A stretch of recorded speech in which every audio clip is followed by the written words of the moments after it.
Hi, everyone. Okay, so now I want to talk to you about I'm just trying to remember the name of it, the CBCA Book of the Year for the younger reader.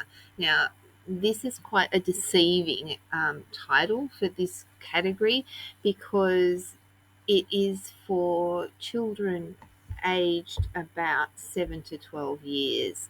So we're not talking about really young readers. We're talking about kids that are up to chapter books. Now, the other thing that I have to say about this category is I would say that most of these books are actually for children aged 9 and above. It's an unfortunate thing. I'm just trying to think. There's none in this shortlist that I could recommend to children under that age group. So I'm just going to get started. It's not saying that kids under that age couldn't read these books, but you just need to be aware that the content, they may not quite get the concepts of it. So first of all, the Detective's Guide to Ocean Travel. This is probably the one that would be most likely for younger people if they were really good readers. It is a detective story. It's about a young girl, Pepper, whose mum's passed away. Her father is a captain of a cruise ship set in I would say, the 1930s, before, probably after the First World War, but before the Second. And it's the time of great cruises. And all she wants to do is go on a cruise with her dad, but Dad doesn't let her until eventually he's convinced to let her come, and a mystery occurs, and Pepper and her friends that she make have to try and solve this mystery surrounding a movie star. It's actually a great read. I really enjoyed reading this one. It was a bit of escapism. The next one is this one, Hooter and Me. Now this is a migrant story, I guess. It's set in, I don't think it actually is. Oh no, it does. Melbourne. It's set in Melbourne. A family. I'm just trying to remember where the parents end up going. I can't remember. It's a large family. They're living with their parents. They've got no family in Australia, and the grandparents. One of the grandparents becomes sick, so the parents have to go to help them and leave the children with a friend to care for them. And the friend is not nice to the kids. So the younger sister and the young sister and her brother decide they have to do something, and with the help of their neighbour, they decide that they're actually going to fly to their parents and convince them that this woman is doing really bad things. If you like Morris Gleitzman, if you like Boy Overboard, it has that real Boy Overboard kind of feel about it.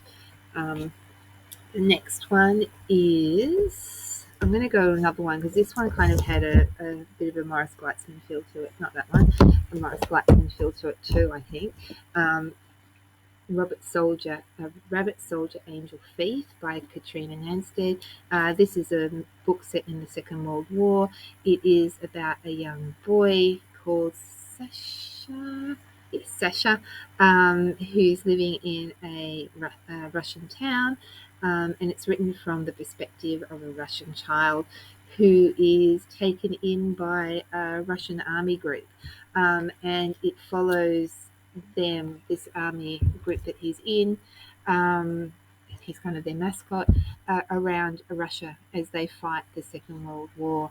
Now, the interesting thing about it is it's not written chronologically necessarily. It's actually written from the boy's perspective as he is recovering in a hospital, and he is nonverbal in hospital, and he retells the story through little by little to nurses and that kind of thing, as he gets objects, and these objects help him remember his life before he came to the hospital. It's a great read, and really helps see the war from a different perspective, from a child's perspective, but also from a Russian soldier's perspective. I really enjoyed that one. Now, this one, it was a little bit heartbreaking for me. It's about a child that has been diagnosed with cancer. I can't remember if it's cancer or leukemia. She's been given 1 year to live, And so it's her perspective on what's going on around her. It's about bullying. She has to deal with bullying that she's undergoing, but also coming to the realization that, life, she has to keep going with life. So how does she do that? She has a wonderful best friend that helps her. When her hair starts falling out, they start wearing wigs and that kind of thing. There's lots of visuals for the reader to look at. I guess kind of in the format of a diary, but it comes out that it's actually an assignment that she's writing. It's an English assignment, so she's just writing about her life. So that was interesting. I actually found it really hard initially to read this one because from a parent perspective, you don't want to read about children that are ill. But once I got through that, it was actually really lovely to sort of read her perspective. Now, one of the things that's come up in another group that I belong to is that they were really disappointed with the ending because they felt that the bullying wasn't dealt with in an appropriate way. I could see their point of view, but bullying, people deal with it in different ways. So just be aware of that the way that this is dealt with, the bullying is dealt with, might not suit the way you think things could go.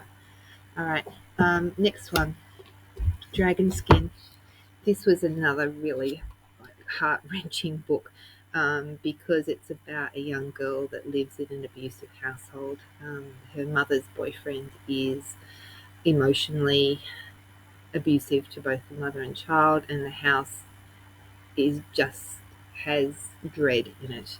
The girl tries to get away from that dread by spending a lot of time down by the creek. And one day while she's down there, just being away from the house, she discovers this little dragon that's dying, and she brings it home and she has to try and help it heal. And through that healing process, she begins to heal her hurts. She used to have a best friend, but something's happened to him. She keeps referring to him, and you keep going, well, come on, tell me what's happened. And then eventually at the end you're told. I don't want to spoil it. But it's about developing friendships and helping build strength and helping a mother build strength enough to sort of leave the relationship that's just no good for them. And the last book is this one. Now, this is a really powerful one, A Glasshouse of Stars. Again, it's a migrant story, and it's based on Shirley Marr's actually life when she came to Australia. So this one's about Mei Jing, who comes to Australia. Her parents have been asked to come out to live with a great uncle, and they agree, but before they come, the great uncle passes away, and so they come and they've got no one here, and they've been left this big rambling house who Mei Jing sees as big scary, and so it's about how Mei Jing has to deal with this house, well, actually how she deals with friendship, because she's not doing so well at school. The kids don't really like her. She doesn't have very good English, so she's dealing with that. Her parents are dealing without having much English, and they've come, and Dad has to try and find a job, and people are really mean to him. So you're actually talking a bit of history too, because this is not set now. I don't think it's probably set more in the 80s. So Dad's really bullied. They don't have a big support network, and something really devastating happens, and I can't tell you what it is, but it's just how the family has to cope with these things. This, I loved it. I actually really loved it.